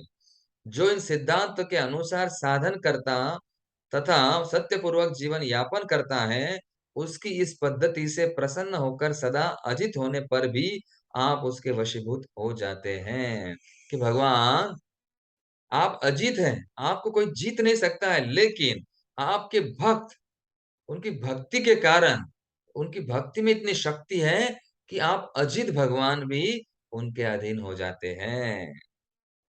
तो ये भक्ति की महानता, भक्ति का श्रेष्ठत्व, भक्तर्जितत्वम, दामोदर लीला में जानते हैं हम लोग, भक्ति के द्वारा भगवान के ऊपर विजय। ऐसे यहाँ पर उन्होंने श्लोक का उदाहरण किया, धीरे धीरे बढ़ रहे हैं, सोपान आगे बढ़ रहा है, सीढ़ियां एक एक स्तर ऊपर जा रहे हैं। श्री रामानंद राय के इस निवेदन को सुनकर भगवान गौरसुंदर महाप्रभु ने अविलंब कहा, बिना कुछ सोचे हुए महाप्रभु ने कहा, क्या कहा कि मैं, हाँ ठीक है, इस युग में त्याग कर्म मिश्रा भक्ति अथवा ज्ञान मिश्रा भक्ति से दिव्य ज्ञान की प्राप्ति संभव नहीं है। अधिकांश लोग पतित हो चुके हैं तथा क्रमबद्ध पद्धति से उनके उत्थान के लिए पर्याप्त समय भी नहीं है। अस्तु, भगवान श्री गौर सुंदर महाप्रभु के मत में सर्वोत्तम विधि यही है कि उन्हें यथास्थिति रहने देकर श्रीमद् भगवत गीता एवं श्रीमद् भागवत में वर्णित भगवान श्री कृष्ण के लीला कथा के श्रवण में लगाया जाए। मतलब लीला कथा में श्रवण करना, चाहे जैसे ही आप लोग पढ़ते हो या फिर सोते हो, लेटते हो, काम करते करते भी सुनना बहुत आवश्यक है। तो ये है ना, श्रुति गताम तनु वांग मनोभीर, काया वाचा मनसा, इनके द्वारा सुनना, उनको सुनने में लगाना अपने काया वाचा मनसा को, ये जरूरी है। जैसे जिस स्थान पर हो, उस स्थान पर लेटे हो, बैठे हो, काम करते हो, सोते हो, कुछ भी हो, लेकिन श्रवण करना बहुत आवश्यक है। और शास्त्रों की कथा का श्रवण सिद्ध भक्तों के मुखारविंद से ही करना चाहिए, और भक्तों के मुख से ही वो श्रवण करना चाहिए। ये तो बड़े बड़े व्यावसायिक हैं, अच्छी कथा बताते हैं, संगीत में कथा बताते हैं, लेकिन भगवान के बारे में नहीं, भक्ति के बारे में नहीं, तो कुछ लाभ नहीं होता है। और इस प्रकार अपनी वर्तमान स्थिति में रहते हुए भी जीव मात्र प्रगति कर सकता है, और ऐसी उन्नति करने से भगवान श्री कृष्ण की प्राप्ति निश्चित है। और भगवान की प्राप्ति इससे हमें हो सकती है, होती है। श्रवण करना, धीरे धीरे आगे बढ़ना जरूरी है। लेकिन फिर महाप्रभु देखिए और जानना चाहते हैं गहराई में। महाप्रभु ने इन सिद्धांतों को स्वीकार कर लेने पर भी रावण राय से भक्ति के अधिक श्रेष्ठ, मैं अधिक श्रेष्ठ जानना चाहता हूँ, आगे कह आ एह बाह्य, यह तो है। अभी देखिए पहले कुछ वाक्यों में महाप्रभु ने एहो बाह्य कहा था। अभी कुछ आगे वाले श्लोक में महाप्रभु कहते ये तो है, आगे कह आ, ये तो ठीक है, मैं स्वीकार करता हूँ, और आगे कहो। और फिर धीरे धीरे महाप्रभु क्या कहते हैं, यह उत्तम, ये तो मैं उत्तम मानता हूं, लेकिन इससे भी सर्वोत्तम कुछ ना कुछ होगा। यह उत्तम, आगे और क्या है, ऐसे महाप्रभु पूछते हैं। अधिक श्रेष्ठ का वर्णन करने का अनुरोध किया। देखिए रामानंद राय को वर्णाश्रम धर्म के क्रमिक विकास के वर्णन का अवसर प्रदान किया, फिर उसे अस्वीकार किया, फिर कर्म समर्पण, और फिर आत्म साक्षात्कार, फिर ज्ञान है ना, मिश्र भक्ति, फिर भक्ति, और फिर उसे भौतिक कामना से मुक्त, मनोधर्म के परे। तो ऐसे करते करते फिर आगे देखिए अगला परिच्छेद। श्री रामानंद राय श्री गौर सुंदर महाप्रभु का अभिप्राय समझ गए। और रामानंद राय को समझ गया कि महाप्रभु कहते हैं आगे कहाँ आर, यह उत्तम, यह है। महाप्रभु और कुछ जानना चाहते हैं कि विशुद्ध कृष्ण प्रेम की प्राप्ति ही सर्वसार है। तो उन्होंने उदाहरण, यहाँ पर उदाहरण चर की चर्चा हो रही है। तो उनका तात्पर्य क्या था, मतलब महाप्रभु का देखिए, ये रामानंद राय कह रहे हैं, जब तक उदर में भूख है, खान पान की इच्छा है, तब तक कोई भी पदार्थ सुखद प्रतीत होता है। देखिए जब भूख है तो कुछ भी, जो सूखी रोटी हमें अच्छी लगती है, लेकिन जब पेट भरा हुआ है तो अगर किसी ने आइसक्रीम, या आइसक्रीम तो खा लेते हैं लोग, लेकिन कुछ मीठा भी दिया तो लोग नहीं खाते हैं। तो अगर देखिए अंतिम में आइसक्रीम लोग खाते हैं, अगर आइसक्रीम भी 2-3 बार दे दिया, फिर बाद में और आइसक्रीम दिया तो व्यक्ति नहीं खाएगा, टाल देगा। अगर भूख ही नहीं तो वो अलग अलग बहाने बनाए, नहीं ये ठीक नहीं है, दूसरा फ्लेवर चाहिए था, ये अच्छा नहीं, दूसरा ठंडा चाहिए था, वो चाहिए था, जूस चाहिए था। इस प्रकार से व्यक्ति भूख नहीं है तो ऐसे कहेगा। लेकिन भूख है, सूखी चपाती भी दे दी, कच्चे चने भी दे दिए, तो वो घोड़े के जैसे वो खा लेगा, भूख है तो। और भूख नहीं है तो वो मीठा पकवान भी दिया तो नहीं खाएगा। तो इस प्रकार उन्होंने समझ लिया कि महाप्रभु और कुछ जानना चाहते हैं, मतलब महाप्रभु को और कुछ चाहिए। तो महाप्रभु के देखिए, अतः भक्ति योग की तीव्रतम लालसा होनी चाहिए। इन दो श्लोकों में रामन राय ने विधि सिद्धांतों के विकसित एवं कृष्ण प्रेम का भी वर्णन किया, और गौर सुंदर महाप्रभु ने भी उन्हें विकसित कृष्ण प्रेम के स्तर पर लाकर वार्तालाप करना चाहते थे। इस प्रकार श्री रामानंद राय तथा गौर सुंदर महाप्रभु का वार्तालाप कृष्ण प्रेम के आधार पर उत्तरोत्तर प्रगति करता है। उसी प्रकार महाप्रभु को और वार्तालाप तीव्रता कृष्ण प्रेम के और तीव्रता पर लेना चाहते थे, महाप्रभु लेकर जाना चाहते थे। इसलिए महाप्रभु कहते थे आगे कह आर, आगे कह आर, और चाहिए, अनयोर अनयोर। जैसे गोवर्धन भगवान, उन्होंने क्या कहा, और चाहिए, और दीजिए, और लाओ, अनयोर, और आना, और लाओ।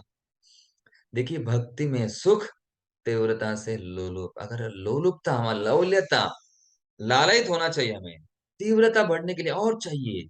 ये तीव्रता है तो भक्ति में विरह भाव, विप्रलंब, समझ गए। आगे जैसे पढ़ना है, तो ये वार्तालाप का उद्देश्य यही है, कृष्ण प्रेम के आधार पर प्रगति करना है। कृष्ण प्रेम संबंधी चर्चा भी गहरी, गहन चर्चा, गुह्य चर्चा भी होने वाली है। और फिर यहाँ पर उन्होंने उदाहरण के बारे में चर्चा भी कर रहे हैं कि श्री कृष्ण और भक्त में कोई विशिष्ट संबंध नहीं होता, किंतु प्रेम भक्ति की वृद्धि होने पर भगवान श्री कृष्ण से विविध दिव्य रसों में से कोई एक विशेष संबंध प्रकाशित होता है। कृष्ण प्यारे से जिनका संबंध है, हर घड़ी आनंद ही आनंद है। फिर चाहे वो रस दास्य हो, साख्य हो, वात्सल्य हो, माधुर्य हो, ऐसे अलग अलग रस में व्यक्ति नित्यदास अपने आप को मानता है, और फिर वो आगे बढ़ता है, संबंध बनाता है। और फिर भागवतम में यहाँ पर एक श्लोक आया हुआ है 9:5-16। अम्बरीश महाराज और दुर्वासा मुनि के बारे में बताया कि अपने इंद्रियों को निरंतर भगवान की भक्ति सेवा में लगाना चाहिए। दुर्वासा मुनि ने अपने अहंकार के कारण उस अम्बरीश महाराज को शाप दे दिया, लेकिन उनकी कुछ गलती नहीं थी। लेकिन फिर उनको कष्ट देने के लिए दुर्वासा मुनि की दुर्गति हुई, उनको भागना पड़ा, सुदर्शन चक्र उनके पीछे लग गया। बाद में उन्होंने अपनी भूल को स्वीकार करते हुए कहा कि नहीं नहीं, कि भगवान के भक्तों के लिए कुछ भी असंभव नहीं है, क्योंकि इन भगवान की सेवा में हमेशा अभिरत रहते हैं। और उन भक्तों का केवल नाम भी लिया, नाम भी सुना, वो बहुत ही मुक्तिदायक होता है, नाम की महिमा होती है। और फिर यहाँ पर उन्होंने यमुनाचार्य के ने जो लिखा है वो श्लोक उद्धृत किया। हे प्रभु, जो आपकी सेवा में अपने को वंचित रखते हैं वे अनाथ हैं। केवल आप अपने लिए ही कर्म करने से उन्हें किसी श्रेष्ठ शक्ति का आश्रय नहीं है। अतः मैं उस समय के लिए आतुर हूँ जब प्राकृत कामना तथा मन के बंधन से मुक्त होकर पूर्ण रूप से आपकी दिव्य प्रेममय सेवा में लगूंगा। ऐसी विशुद्ध भक्ति से युक्त होने पर ही मैं यथार्थ दिव्य जीवन का आस्वादन कर सकूंगा। यमुनाचार्य कहते हैं कि इस भौतिक कामना के ऊपर मैं थूकता हूँ, मेरा मन आपके भक्ति में लगना चाहिए। और इस बंधन से मुझे छुटकारा पाना है, दिव्य प्रेममय सेवा में लगना चाहता हूँ और शुद्ध भक्ति में मुझे प्राप्त करनी है और उसका आस्वादन कब करूँगा हे स्वामी? ऐसे यमुनाचार्य का उदाहरण दिया गया है। और फिर देखिए, इस वाक्य को सुनकर भगवान गौरसुंदर महाप्रभु रामानंद राय से कहा कि आगे वर्णन करने का अनुरोध किया, आगे कहा और, मैं और जानना चाहता हूँ। ये तो उत्तम है, ये तो ठीक है। मैं और भी कुछ मतलब उस विशुद्ध प्रेम, कृष्ण प्रेम के बारे में जानने के लिए लालायित हूँ। तो मतलब महाप्रभु की ये भूख और बढ़ रही थी। मुझे कृष्ण प्रेम जानना बहुत ही ज़रूरी है। देखिए, जैसे ही कोई दूध है, एक बर्तन में रखा है, फिर उसको तपाया जा रहा है, उबाल रहे हैं। फिर धीरे-धीरे दूध का जो पानी निकल जाएगा और दूध बचेगा, फिर दूध गाढ़ा हो जाएगा। गाढ़ा होते-होते फिर बासुंदी है ना, रबड़ी बन जाएगा। फिर रबड़ी से ऐसे करते-करते खोया बनेगा, खोया से पेड़ा बनेगा। तो उसी प्रकार से अभी ये धीरे-धीरे ये रस गाढ़ा हो रहा है। एक-एक स्तर धीरे-धीरे ऊपर बढ़ रहा है। तो अभी ये सोपान कहाँ जाएगा, कैसे जाएगा, इसका वर्णन मतलब विशुद्ध कृष्ण प्रेम की ओर कैसे बढ़ेगा, ये हम देखेंगे अगले अध्याय में। हरे कृष्णा, कृष्ण कृष्ण हरे हरे, हरे राम, राम राम हरे हरे। तो देखिए अभी ये सोपान धीरे-धीरे बढ़ रहा है, आगे धीरे-धीरे प्रगति हो रही है। तो अभी अध्याय 29 चैतन्य शिक्षामृत, विशुद्ध कृष्ण प्रेम। तो अभी इस अध्याय में देखिए भगवान का प्रेम क्या है, उनके बारे में हम चर्चा करेंगे और किस प्रकार भगवान ही भक्तों के अधीन होते हैं। क्योंकि जिस प्रेम की भक्तों को अभिलाषा रहती है, लालायित रहते हैं, भक्त लोग सब कुछ सर्वस्व त्याग देते हैं, समर्पण कर देते हैं, अर्पण हो, तर्पण हो, लेकिन समर्पण सबसे श्रेष्ठ है। यहाँ पर अभी इस अध्याय में उसका वर्णन आएगा। ये कौन-सा ये प्रेम है? ये कृष्ण प्रेम है, लेकिन ये विशुद्ध कृष्ण प्रेम है, ये हर एक के बस में नहीं। अब ये चर्चा करेंगे। ये कैसा विरह प्रेम है? अभी हम जानने का प्रयास करेंगे इस अध्याय में। तो ठीक है, आगे बढ़ते हैं, पढ़ते हैं। अध्याय 29 विशुद्ध कृष्ण प्रेम। भगवान गौरसुंदर महाप्रभु से प्रोत्साहन पाकर श्री रामानंद राय ने कहा कि श्री कृष्ण से सख्य प्रेम सर्वसाध्य सार है। इस प्रकार श्री रामानंद राय निर्देश करते हैं कि भगवान श्री कृष्ण से स्नेह संबंध के बढ़ने पर उनमें संभ्रम भाव तथा गौरव बुद्धि घट जाते हैं। देखिए भगवान का जैसे ही स्नेह संबंध बढ़ जाता है, तो उसमें संभ्रम मतलब भ्रम नहीं होता है। लोग विचलित नहीं होते हैं। एक बार भगवान को पकड़ लिया, जो निष्ठा स्तर के ऊपर आ गया, जैसे कोमल श्रद्धा वाले लोग क्या होते हैं, श्रद्धा कोमल प्रकार 2 प्रकार की होती है, कोमल श्रद्धा और परिपक्व श्रद्धा। कोमल श्रद्धा वाले छोड़ सकते हैं। जैसे छोटा बालक कभी-कभी माता का हाथ छोड़ सकता है, इसलिए माता उसका हाथ पकड़ लेती है। तो इसी प्रकार नए भक्त कभी-कभी क्या होता है, भगवान की भक्ति बाकी देवताओं के पास जा सकते हैं और भगवान को छोड़ सकते हैं। डर रहता है, तो भगवान उसे पकड़ लेते हैं और एक बार भगवान ने पकड़ लिया, झपट या धरे, माया झपट लेती है तो भगवान वैसे उस भक्तों को माया से चंगुल से छुड़ा लेते हैं, अंतरंग शक्ति में आते हैं। तो वो चर्चा यहाँ पर हो रही है और फिर बाकी चीज़ें विचलितता, उसके मन में ऐसे संभ्रम या किसकी भक्ति करूँ, कब करूँ, कैसे करूँ, ये नहीं होता है। इस स्थिति को जब विश्वास का भाव प्रबल रहता है, सख्य कहते हैं। सख्य भाव में श्री कृष्ण तथा उनके सखाओं में समानता का भाव है। तो ऐसे ये एक-एक स्तर है, शांत, दास्य, सख्य, वात्सल्य, माधुर्य, एक-एक व्यक्ति आगे बढ़ता रहता है। इस संदर्भ में श्री रामानंद राय ने श्रीमद् भागवतम से वह श्लोक पढ़ा। अभी देखिए यहाँ पर कई सारे श्लोकों में रामानंद राय श्रीमद् भागवतम से उदाहरण देंगे, एक-एक आधार देंगे। अपने मन से नहीं कहेंगे, महाजनों ने कहा हुआ है, गोस्वामी लोगों ने, सूत गोस्वामी, शुकदेव गोस्वामी, मैत्रेय मुनि, उनके श्लोक का उदाहरण यहाँ पर देनेंगे देंगे। देखिए कई सारे श्लोक का केवल हमने यहाँ पर शीर्षक लिखा है, इसका भाषांतर तो प्रभुपाद जी ने यहाँ पर किया हुआ है, हम चर्चा करेंगे। तो ये श्लोक आता है 10, 12, 11।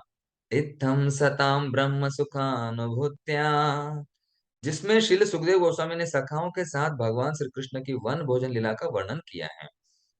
इत्थम सतां ब्रह्म सुख, भगवान श्री कृष्ण सखाओं सहित गोचरण को वन में गए, सखाओं ने भगवान के साथ अलौकिक सख्य का आस्वादन किया। और फिर उन्होंने क्या किया? उन सखाओं के साथ आस्वादन, लीला आस्वादन किया। कौन सा? सख्य रस। श्री कृष्ण को महर्षिगण, निर्गुण भक्त, भगवान तथा साधारण जन अपने समान साधारण मनुष्य समझते हैं।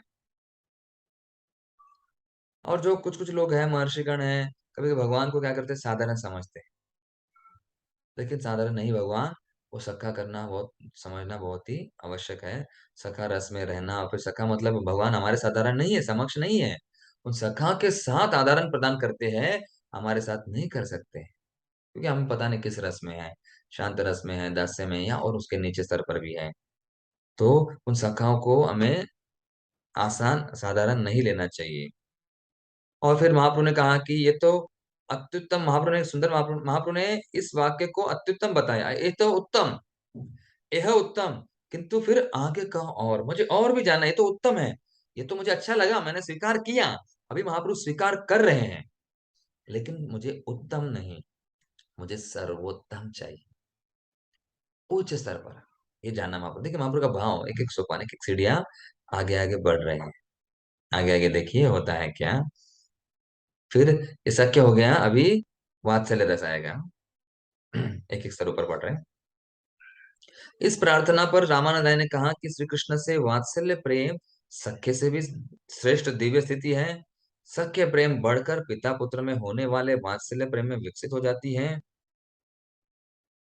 इस संदर्भ में रामानंद राय ने 10:8-46 ये श्लोक कहा है। नंद किम करोत, ऐसे वहां श्लोक का शुरुआत है। यशोदा च महाभागा, ये नंद यशोदा इतना उनका भाग्य कैसे बढ़ा, इन्होंने ऐसे क्या किया? उन्होंने क्या किया कि उनको इतना भाग्य, यशोदा मैया का इतना भाग्य बड़ा हो गया है? वो श्लोक बताया जिसमें महाराज परीक्षित ने श्री सुखदेव गोस्वामी से पूछा है कि यशोदा मैया ने कौन कौन से पुण्य कर्म किए थे जो वे श्री कृष्ण की मां कहलाई, और भगवान श्री कृष्ण ने उनका स्तनपान किया। श्रीमद् भागवतम से ही एक श्लोक, अन्य श्लोक है। और फिर अनेक श्लोक हैं, जो श्लोक इस प्रश्न का उत्तर देता है। देखिए सब प्रश्न और उत्तर भागवत में भी है। 10:47-60 में क्या कहा गया है? नायम श्रेय अंगे, समझ गए? 10:9 और 20 यहाँ पर आता है। 10:9-20 इसमें श्लोक में आता है कि नेमम विरिंचो न तो भवो न श्री, की वहां श्लोक में क्या आता है? वर्णन, जिसमें उल्लेख है कि यशोदा जी को भगवान श्री कृष्ण के ऐसी अतुलनीय कृपा प्राप्त हुई है कि उसकी तुलना विरंची मतलब ब्रह्मा, यानी नायम विरंचो न त न त भवो, भव मतलब शिव, भव मतलब शिव, भवानी है ना, पार्वती माता, जैसे भव मतलब शिव, अथवा वक्ष विलासिनी लक्ष्मी श्री, उनको भी ये कृपा नहीं मिली हुई है। इसलिए नंद महाराज और यशोदा सर्वश्रेष्ठ हैं। यशोदा च महाभागा, यशोदा महाभाग्यवान है, क्योंकि ये कृपा ब्रह्मा विरिंचो न भव न श्री, भव को भी और श्री लक्ष्मी देवी को भी प्राप्त नहीं है। तो मतलब ये वात्सल्य भाव बहुत ही श्रेष्ठ है। और फिर आगे वर्णनाता है कि लक्ष्मी देवी वो तो आराधना करती है। ये जो वात्सल्य भाव प्रेम के सर्वोच्च स्तर पर पहुंचने पर इसे श्री कृष्ण से कांता प्रेम कहते हैं, है ना? सख्य भाव, दास्य भाव से ऊपर सख्य भाव, शांत भाव उससे ऊपर दास्य भाव, उससे ऊपर साख्य, सारों से ऊपर यह भी वात्सल्य भाव चल रहा है। फिर रामन राय ने और एक श्लोक कहा 10:47-60 में, नायम श्रिय अंगे, कि लक्ष्मी ने भी यह आस्वादन नहीं किया है। यहाँ पर आता है देखिए वर्णन, जिसमें उल्लेख है कि रास लीला के समय भगवान श्री कृष्ण और गोपियों में परस्पर प्रदर्शित अप्राकृत प्रेम भाव का परव्योम में श्री भगवान की वक्ष विलासिनी लक्ष्मी ने भी कभी आस्वादन नहीं किया। फिर साधारण स्त्री का तो क्या कहना है? ये भाव जो है, ये रस है, लक्ष्मी को भी बड़ा कठिन जाता है, तो बाकी साधारण स्त्रियों का क्या? फिर हम जैसे व्यक्तियों का क्या? हम किस स्तर पर आएंगे?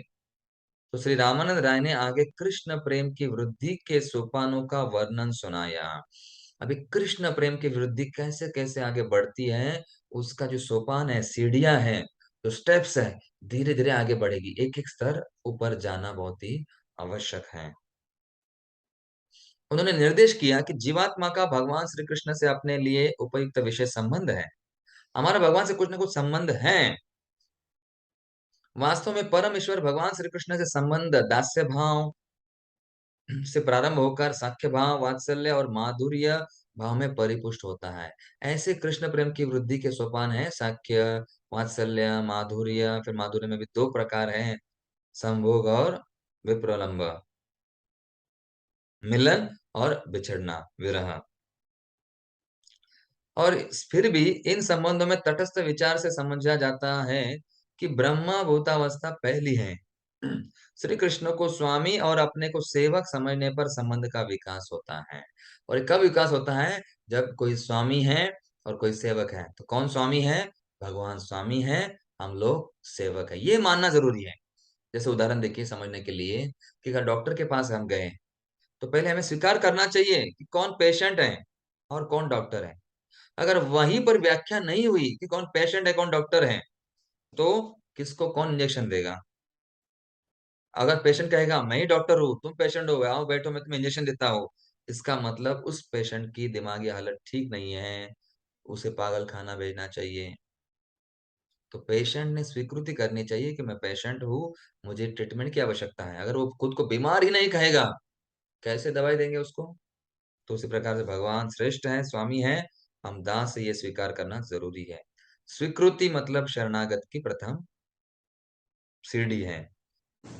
एक्सेप्टेंस स्वीकार करना चाहिए। स्वीकार नहीं किया तो फिर नहीं होगा। स्वीकृति, प्रकृति अगर स्वीकृति प्रकृति को स्वीकार नहीं किया तो विकृति होती है। फिर दास्य भाव में साक्षात्कार होता है, धीरे-धीरे आगे बढ़ता है व्यक्ति माधुर्य फिर वात्सल्य के बाद माधुर्य आता है और यहाँ पर भक्ति रसामृत सिंधु का भी उदाहरण दिया है, श्लोक उद्धृत किया गया है कि कैसे श्री कृष्ण के प्रति अलौकिक प्रेम सब स्तरों पर अप्राकृत है।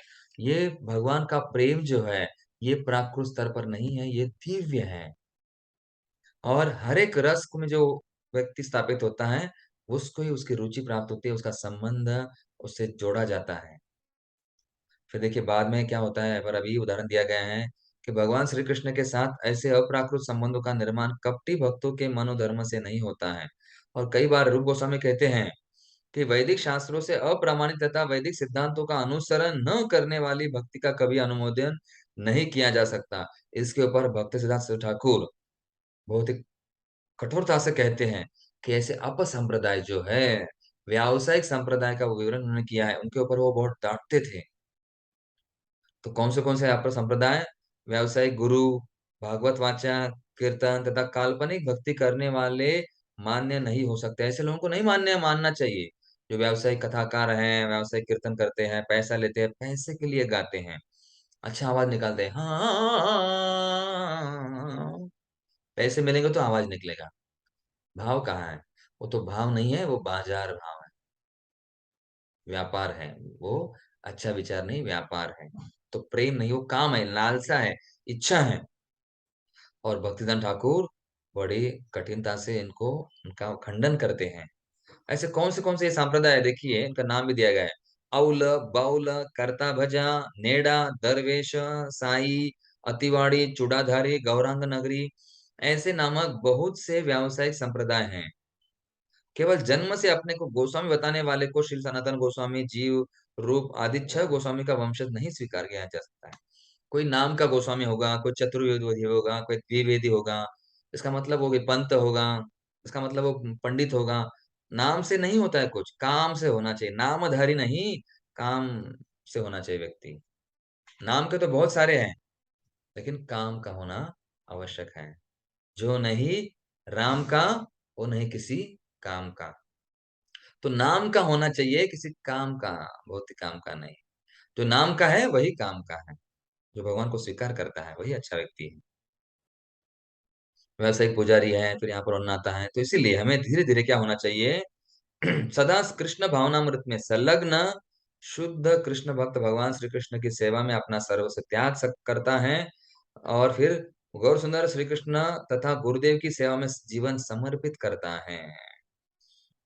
ऐसे ग्रस्त अथवा श्री महाप्रभु की परंपरा के सन्यासी भक्त हैं, व्यावसायिक मनुष्य उनके तुल्य कभी भी नहीं हो सकता है। और जो भक्त अब संलग्न है, उन सर्वस्व त्याग किया हुआ है, समर्पण किया है गुरु को, हरि को, वैष्णव को, वही सर्वश्रेष्ठ हैं। उनकी तुलना में व्यावसायिक लोग कुछ भी नहीं है। जैसे सूरज के सामने एक छोटी सी टिमटिमाती हुई मोमबत्ती, छोटा सा है ना जुगनू, उसका क्या फायदा? सूरज और जुगनू, कहाँ जुगनू, कहाँ सूरज, कहाँ राजा भोज, कहाँ गंगू तेली। इसलिए समझना जरूरी है कि भगवान के भक्त जो हैं, वो दिव्य स्तर पर है, बाह्य दृष्टि से उनको नहीं देखना चाहिए, उन्होंने संलग्न है, सर्वस्व त्याग किया है, समर्पण है, इसलिए भगवान को वो प्रिय है। ये भक्त भजन्ते तो माम भक्त्या, मैं उनके प्रति और वो मेरे प्रति आसक्त है। इस प्रकार से हमें समझना जरूरी है। अगर ये संबंध जान लेंगे, तो हम धीरे धीरे भगवान के प्रति हमारा प्रेम प्रकट हो जाएगा। ये तत्व समझना जरूरी है। देखिए, वरना फिर क्या हो जाता है, लोगों के मन में प्राकृत दोष आ जाते हैं, और दुर्भाग्यवश दिव्य विद्या में अनुभवहीन लोग भगवान श्री कृष्ण के साथ विविध संबंधों का मूल्य नहीं समझ सकते हैं। वे समझते कि सब कुछ माया की उत्पत्ति है, पंच महाभूत ही सब कुछ है। अरे पंच महाभूत है, लेकिन हम भी है जीव भूत, हम भी भूत है, वो पंच महाभूत है, महाभूत है, हम भी जीव भूत हैं, और बाकी मरने के बाद भी व्यक्ति भूत ही बनता है। तो ये समझना ज़रूरी है, सब कुछ पंच महाभूत, उनकी पूजा नहीं करनी चाहिए, तो भगवान, उनका संबंध भगवान की शक्तियाँ हैं, तत्वों को समझना ज़रूरी है। फिर तत्व के विषय जो हैं, कौन से हैं? शब्द, स्पर्श, रूप, रस, गंध। ये गंध फिर पंचमहाभूतों के प्रधान महतत्व, उनसे पंचमहाभूत, पंचमहाभूत से फिर विषय, शब्द, स्पर्श, रूप, रस, गंध, और फिर उससे आता है तन्मात्रा, और फिर गुण, और फिर जीव बनता है। इस प्रकार से कार्य होता है। तो महाभूत नहीं, हम भी जीव होते हैं, लेकिन बाकी चीजें समझना जरूरी है। ये लक्षणों के द्वारा इनको समझना जरूरी है कि इनका भी भगवान के साथ संबंध है, और भगवान की शक्तियां हैं। फिर आगे रामानंद कहते हैं 10:82-45 श्लोक में आता है कि भगवान श्री कृष्ण की भक्ति जीव का जीवन सर्वस्व है। श्री कृष्ण ने ब्रज गोपियों से कहा कि उन गोपियों का उन श्री कृष्ण के लिए प्रेम ही उन्हें कृष्ण संग प्राप्ति का हेतु है। और भगवान की इच्छा, भगवान श्री कृष्ण भक्त की अभिरुचि के अनुसार सब प्रकार की भक्ति स्वीकार करके भक्त की इच्छा पूर्ण करते हैं। और जैसे ये यथामाम प्रपद्यन्ते, जैसे भक्त इच्छा करते हैं, वैसे भगवान उन भक्तों की इच्छा पूरी करते हैं। कोई भक्त श्री कृष्ण को पुत्र के रूप में चाहता है, तो भगवान उनके पुत्र बन जाते हैं। कोई प्रेमी के रूप में चाहता है, भगवान उनके प्रेमी बन जाते हैं। कोई मित्र के रूप में उनके मित्र बन जाते हैं, सुदामा है। कोई सखा है, अर्जुन जैसे उनके सखा बन जाते हैं। जैसे हम इच्छा करेंगे भगवान, वैसी हमारी इच्छा पूरी कर देते हैं। फिर भगवान की इच्छा का क्या? देखिए, और फिर भगवान क्या कहते हैं, देखिए भगवान की इच्छा क्या, भगवान ने स्वयं कहा हुआ है। श्रीमद् भागवतम में बहुत ही महत्वपूर्ण श्लोक है 10:32-22। न पारये हम निरवध्य संयुजाम स्वस्वादुकृत्यम विबुधायुषा पिवा यामां भजन दुर्जर ग्रेह शंखला संवृश्य तद्वा प्रतियातु साधुना। यहाँ पर, हे ब्रज गोपियों, मेरे साथ तुम्हारा माधुर्य प्रेममय संबंध पूर्ण दिव्य है। तुम्हारे इस प्रेम का बदला मैं अनेक जन्मों में भी नहीं चुका सकता। सब प्राकृत सुखोपभोग को त्याग कर तुमने मेरा अन्वेषण किया है। तुम्हारा ऋण चुकाने में मैं असमर्थ हूँ। इसलिए अब तुम्हें अपने साधुत्व से ही संतुष्ट होना होगा। कि न पा रहे हम निरवध्य संयोजा, तुम्हारा साधु कृत्य जो है, तुम्हें उसमें ही संतुष्ट पाना, या क्योंकि मैं तुम्हारा ऋणी हूँ, मैं वापस तुम्हारा ऋण नहीं चुकता कर सकूंगा। क्यों? कि तुमने या मां भजन दुर्जर गृह शंखला, तुमने इन घर गृहस्थी की जो श्रृंखला को तोड़कर मेरा भजन किया हुआ है। ये साधारण नहीं है भजन भजन करना, और ये किया इसलिए तुम अपने आप में संतुष्ट रहो, मैं तुम्हारा ऋण नहीं दे भर सकता, पूरा वापस नहीं कर सकता। ये कौन कह रहे हैं? भगवान स्वयं कह रहे हैं। जो भगवान है ना, वहां कहा जाता है कि क्या है, मुकुंदम परित कर तुम, उन भगवान है ना, देवर्षि भूतात्मा नरम च प्रतरम न किंकन रायम ऋणी च राजन, बाकी जो लोग हैं सब भगवान के ऋणी हैं। देव हम सभी के ऋणी हैं। देवर्षि, भूत, आप्त, पितृ सबका ऋण हमारे ऊपर है। और गतो मुकुंदम परिहित कृतम, और भगवान की भक्ति करने से, मुकुंद भगवान की भक्ति करने से ऋण सब मिट जाता है। और यहाँ स्वयं भगवान कह रहे हैं कि क्या है, न पा रहे हम निरवध्य संयुजा स्वसाधु कृत्य। तुम्हारा ये साधु स्वभाव, ये गुण जो है, इसका मैं ऋणी हूँ। ये मैं वापस करने में असमर्थ हूँ। ये मैं चुकता नहीं कर सकता हूँ। इसके बदले में तुम्हें कुछ भी नहीं दे सकता हूँ। ऐसे भगवान कह रहे हैं। मतलब भक्ति कितनी श्रेष्ठ है। गोपियों का जो भाव है कितना श्रेष्ठ है, सर्वश्रेष्ठ है। फिर आगे देखिए, श्रील भक्तिसिद्धांत सरस्वती गोस्वामी महाराज ने इसके अनुसार, एक श्रेणी के साधारण मनुष्य का मत है कि कोई भी परम ईश्वर भगवान श्री कृष्ण की अपनी मनोकल्पना से पूजा कर श्री कृष्ण को प्राप्त कर सकता है। कोई भी प्राप्त कर सकता है। उन लोगों के मतानुसार श्री भगवान की प्राप्ति सकाम कर्म, मनोधर्म, ध्यान, तप आदि से, इस साधन से हो जाती है। अर्थात ये सभी साधन सफल होंगे। ये साधन से ठीक है। लेकिन कुछ कुछ लोग क्या कहते हैं फिर, काली, दुर्गा, शिव, गणेश, राम, हरि अथवा ब्रह्मा आदि किसी भी रूप में भी की जा सकती है। ये गलत है। संक्षेप में उनके अनुसार परतत्व को कैसे पुकारा जाता है, इससे कोई अंतर नहीं पड़ता, क्योंकि सभी नाम एक हैं। वे उस मनुष्य का उदाहरण देते हैं जिसके अनेक नाम हो, किसी नाम से पुकारे जाने पर वह उत्तर देगा। ऐसे विचार, देखिए मैं समझा जा रहा हूँ, ये ऐसे विचार भले ही साधारण जन को रुचकर हो, पर वे अशुद्ध धारणाओं से पूर्ण हैं। उनमें अशुद्धता है। किसकी भी पूजा करो, आप भगवान की प्राप्ति कर लेंगे। किसका भी नाम लो। जैसे लोग क्या उदाहरण देते हैं, देखिए समझना जरूरी है। कोई एक व्यक्ति है, उसको कोई बाबा कहेगा, कोई पिताजी कहेगा, कोई भाई कहेगा, कोई मामा कहेगा, कोई चाचा कहेगा, कोई ताऊ कहेगा, कोई अंकल कहेगा, कोई कुछ कहेगा। तो ऐसे वो लोग कहते हैं कुछ भी नाम लो। ऐसे नहीं, लेकिन फिर कुछ लोग कहते हैं शिव का नाम लो, गणेश का नाम लो, राम का नाम लो, हरि का नाम लो, ब्रह्मा का, काली, दुर्गा, सबको सब एक ही है। ऐसे नहीं, ये अपराध हो जाता है। शिव, ब्रह्मा आदि देवताओं के नाम को भगवान नाम के समान समझना, भगवान नाम के से स्वतंत्र समझना अपराध है। वो स्वतंत्र नहीं है, वो अधीन है। अलग अलग गुणों के द्वारा, गुणावतार है, लीलावतार है, पुरुषावतार है, युगावतार है। लेकिन भगवान है, स्वतंत्र है, अभिज्ञ, स्वराट। तो ऐसे समझना जरूरी है। जो प्राकृत कामनाओं से प्रेरित होकर देवताओं को भजता है, वह भगवान श्री कृष्ण को कैसे प्राप्त हो सकता है।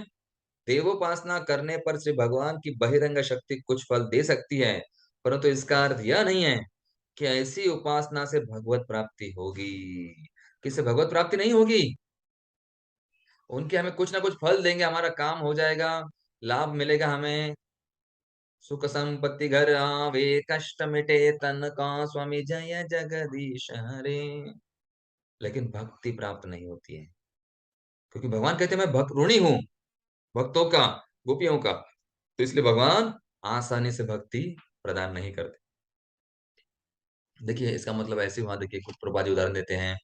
किसी को अगर किसी गांव जाना है, कौन सा भी वो बस बस स्थानक के ऊपर गया, बस अड्डे के पास गया, बस स्थानक में गया, और कहा कि किसी भी बस में बैठ जाओ। आपको कहाँ जाना है। हाँ, दिल्ली जाना है, चेन्नई जाना है, कोलकाता जाना है, मुंबई जाना है। कहाँ, कौन से भी बस में बैठ जाओ। ऐसे नहीं, कौन से भी बस में बैठेगा तो किधर भी चला जाएगा, कहीं भी चला जाएगा। उचित बस में बैठना जरूरी है। तो ये समझना, ये समझ गए, मतलब उदाहरण समझ गए हम यहाँ पर कि हमें उचित समझना चाहिए पहले उद्देश्य क्या है, कहाँ जाना है, क्या प्राप्ति करनी। तो उसी प्रकार भगवत प्राप्ति आसान नहीं है। देवोपासना और भगवत प्राप्ति इसमें अंतर है। और गीता में कहा गया है, देवोपासना के संबंधी श्लोक आता है, अंतवत्तु फलम तेषां तद्भवत्यल्पमेधसाम् देवान् देव यजो यान्ति मद्भक्तां यान्ति मामपि। अल्प बुद्धि मनुष्य देवोपासना करते हैं, परंतु उनका फल अल्प और नाशवान होता है। देवोपासक देवलोक को जाते हैं, जबकि मेरे भक्त अंत में मेरा धाम, मेरा परम धाम प्राप्त करते हैं। गोलोक एव निवसति अखिलात्म को, तो भगवान का गोलोक धाम भगवान के भक्त प्राप्त करते हैं। बाकी लोग क्या करते हैं, अपने अपने जो भी जिनका पूजा करेंगे उस स्थान को प्राप्त करेंगे। भूतानि यान्ति भूतेज्य यान्ति मद्या जिमोपि माम। यही है थमा पर, जैसे लोग जिस भावना करेंगे, कोई भूत की प्रार्थना करेगा, देवताओं की करेगा, उनके पास जाएगा। लेकिन जो मेरी भक्ति, मद भक्ता यान्ति माम अपि, मेरी भक्ति करेगा वो मेरे पास आएगा, ऐसे भगवान ने स्वयं भगवद गीता में कहा है। इस प्रकार अंतिम परिचय देखिए इस अध्याय 29 का।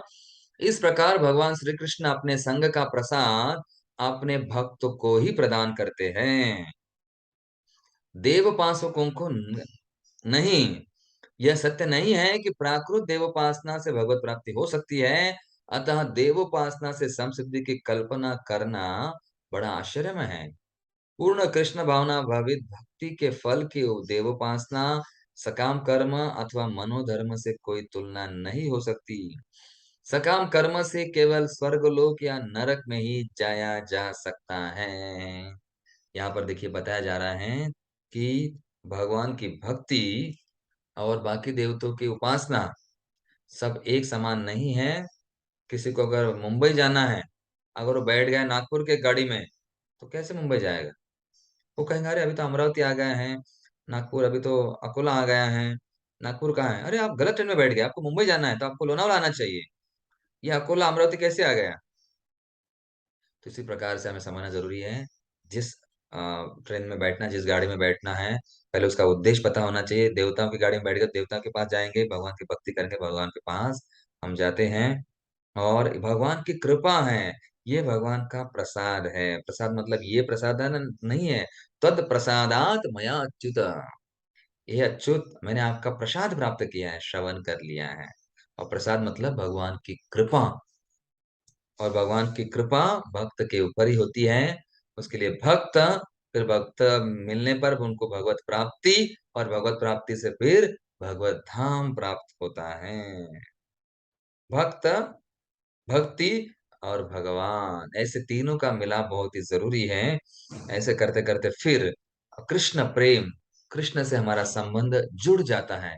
ये हमें समझना ज़रूरी है। कैसे भगवान जिनका धाम दिव्य है, जिनका भगवान का धाम जाना है तो यत् गत्वान निवर्तन्ते तत् धाम परम मम। ऐसे धाम में जाना बहुत ही ज़रूरी है, समझना ज़रूरी है। तो यहाँ पर हमने देखिए तीनों अध्याय में चर्चा कर लिया है कि चैतन्य महाप्रभु का संवाद हो रहा है, धीरे-धीरे आगे बढ़ रहे थे। यहो बाह्य और आगे कहाँ और कुछ कहो। फिर कृष्ण संबंध जोड़ने के लिए एक-एक वर्णाश्रम धर्म किस प्रकार से आगे बढ़ते गए और फिर कृष्ण प्रेम जो हमारा अंतिम उद्देश्य है, उसकी प्राप्ति करना ही हम जीवों का लक्ष्य होता है। हम साधकों का लक्ष्य है भगवान ही है। लेकिन भगवान को कैसे प्राप्त करेंगे? तो उसके लिए मार्ग भी बहुत आसान है। हरे कृष्णा, कृष्ण कृष्ण, हरे हरे, हरे राम, राम राम, हरे हरे। भगवान को प्राप्त करने के लिए उनका नाम, रूप, उनका गुण, उनकी लीला, इनका श्रवण करना बहुत ही आवश्यक है। तो इस प्रकार देखिए, हम यहाँ पर आगे बढ़े, हमने पढ़ लिया है किस प्रकार से कि भगवान गौरव सुंदर महाप्रभु ने समझाया और दोनों के बीच में हालाँकि गौरांग महाप्रभु भी यहाँ पर भक्त रूप भक्तवान हमें सिखाने के लिए आए हैं, किस प्रकार से भक्तों ने आपस में आकर चर्चा करनी चाहिए, चर्चा-विमर्श करते-करते कैसे फिर आगे बढ़े और कैसे फिर उन्होंने जान लिया कि बाकी देवता की उपासना योग्य नहीं है, वो सर्वश्रेष्ठ नहीं है। भगवान से संबंध जोड़ना बहुत ज़रूरी है और इसमें ज्ञान, ज्ञान के ऊपर फिर और कई सारी चीज़ें आती हैं, जैसे वर्णाश्रम, फिर कर्म, फिर निष्काम कर्म, फिर सकाम कर्म, फिर ज्ञान मिश्रा, फिर भक्ति, फिर आत्म साक्षात्कार ऐसे करते-करते फिर चरम अवस्था, जो गोपियों का भाव।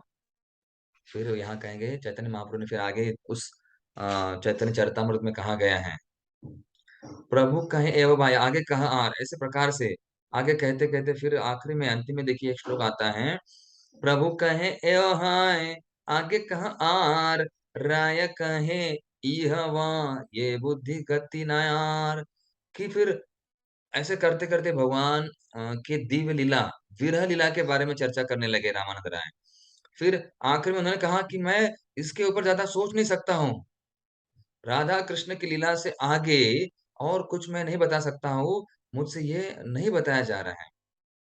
एवा प्रेम विलास विवर्ता एक है, ताहा सुनी तोमार सुख है कि न है। तो आपसे सुख प्राप्त हो रहा है लेकिन मैं इससे आगे आगे नहीं बढ़ सकता हूँ, आगे नहीं कर सकता हूँ। क्या भगवान ये प्रेम अपने मुख से आप इसको प्राप्त कर सकते हैं। और उस स्तर पर पहुंचने के लिए देखिए आगे वो श्लोक आता है, एत बलि अपना कृता गीता एक गाइला, प्रेमे प्रभु स्वहस्ते तारा मुख अच्छा दिला। ये कहते कहते फिर चैतन्य महाप्रभु अति उल्लास प्रेम में आ गए और उन्हें रावण राय का मुख बंद कर दिया। बस आगे मत कहो, क्योंकि अंतिम जो महाप्रभु की इच्छा थी जानना, वो रामान राय ने वर्णन करना शुरू कर दिया। दिव्य प्रेम का विरह लीला, राधा कृष्ण प्रेम विलास, प्रेम विलास कहना शुरू कर दिया। और फिर बाद में महाप्रभु ने मौन बंद कर दिया, क्योंकि महाप्रभु अपने आप को नियंत्रित नहीं कर सकते थे। और फिर ऐसे करते करते फिर महाप्रभु ने क्या कहा कि बस अब हम मिले हैं, ये आसक्ति, ये प्रेम, ये विरह आप मुझसे सहन नहीं हो रहा है। इस प्रकार दोनों के बीच में और गहरा श्रीमती राधा रानी के जो दिव्य हृदय है वो जानने का प्रयास किया, क्योंकि चैतन्य महाप्रभु स्वयं राधा रानी थे और रामानंद राय वो स्वयं सखी थे। तो देखिए यहाँ पर ये उज्जवल नीलमणि में शुरू रूप गोस्वामी ने यह सब कुछ समझाया गया है। और इसका वर्णन भी आगे फिर धीरे धीरे आता है।